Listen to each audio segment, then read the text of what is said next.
Hello everyone. So it's almost 2 months into self-isolation. One thing that self-isolation has given us time to do, or at least it's given me time to do, is to read some books.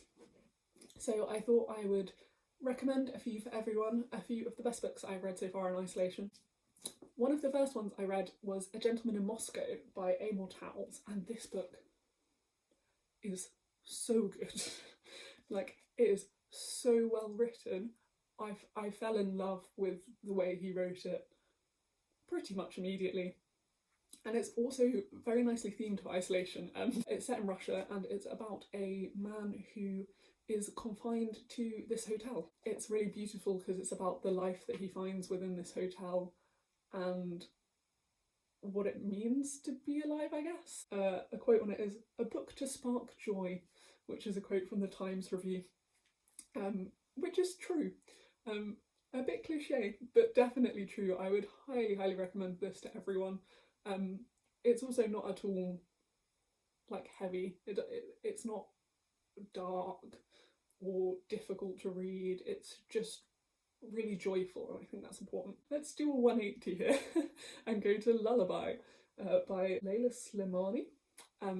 This book was originally published in French. It's been translated. It was translated by Sam Taylor. This book is incredibly dark. It starts with these two children being murdered and is then kind of about their nanny and the family. It's written so that everyone is incredibly creepy and a bit like weird. You just don't know what's going on. It's quite psychological, I'd say. It's quite a lot about their mental states. I wouldn't normally read something like this, I guess. It wouldn't necessarily be what I'm attracted to, but you can't really put it down, and it's very short. If you don't want to be traumatised, maybe don't read it, but if you're into that stuff, would definitely recommend. This is the Tao of Pooh and the Tea of Piglet. It's by Benjamin Hoff. It explores Chinese philosophy through the Winnie the Pooh stories. It harked me back to my childhood and rekindled a lot of the love I have for Winnie the Pooh. I thought the first book was actually great. The Tao of Pooh is amazing. The Tea of Piglet dragged a bit, and the more he talked, the more he started to say things I disagreed with.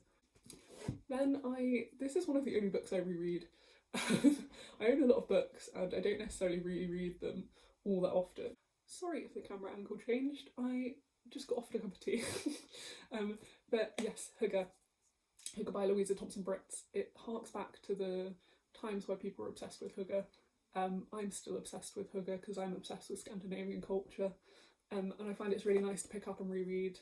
It's very short and it's all about the kind of principal values of Hygge and what is important within it. Every couple of years I find it's really useful. Then this book, which is Miss Ranskill Comes Home by Barbra, Euphran, Todd. Not really sure why I picked it up. It just caught my eye. This book I loved so much just because it was a joy to read, because the quality of this, it's got a like overcover and the end pages, but then the feel of the paper as well, and the font and how many words are on a page, like everything is perfect.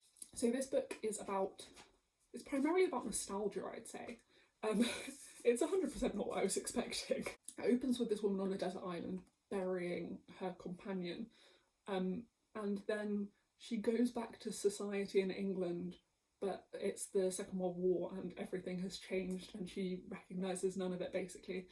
And it's about her nostalgia for England, but also her nostalgia for the island, but also like she kind of finds what's really important to her, and like it's just very interesting because it's not a really big dramatic plot, even though that's what you might expect from the setting and the kind of premise. It's actually very small and ordinary and much more about what's important in life again.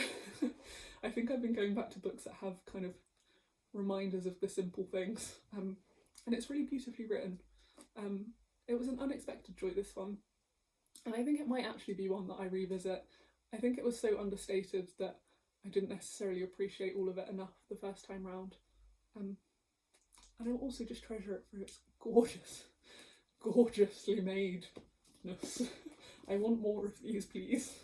And finally, this is the book I'm reading at the moment. It is Chunky, and it was recommended to me by my friend Dora, and it is so good. So I watched Mulan for the first time in isolation, which is shocking to everyone I know. And then I had a presentation by my friend about the historical accuracy of Mulan, which I also was so interesting. And now, going on from that, I was then recommended this book.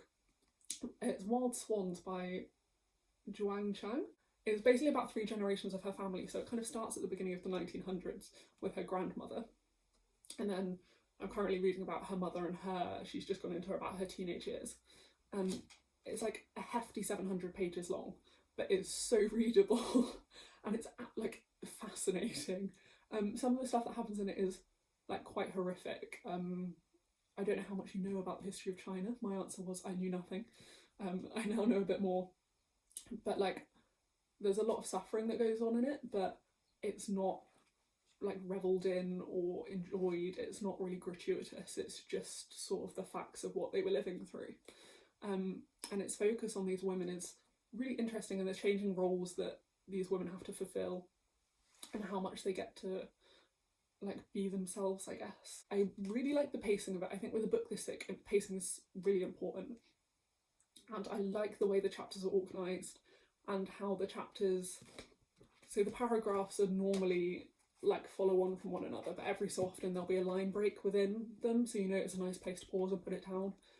I found that is actually helping me speed through it a lot more because I can read it in chunks. So it's one of those books where I just like I don't know, it's great. Please read it. Guys, go and read this. It's quite possible as well that you might own a copy, because I managed to find a copy of this in a box, because it was published in the 90s. So your parents may own one if you're with the parents, or it should be quite easy to get second hand, because I think it was quite famous at the time. These are just a few of the books that I've been reading in isolation. If you have any recommendations for books, please let me know, or if you would like any recommendations for books specifically from me. If you let me know what you like reading or what you have been reading and have enjoyed, I can probably recommend you some books. And if you're near to me, I might even be able to lend you the books. I would love to know what other people are reading. I love talking about books, and I just want to talk about books more with people, please. I hopefully see you later on in isolation. Hopefully we survive this.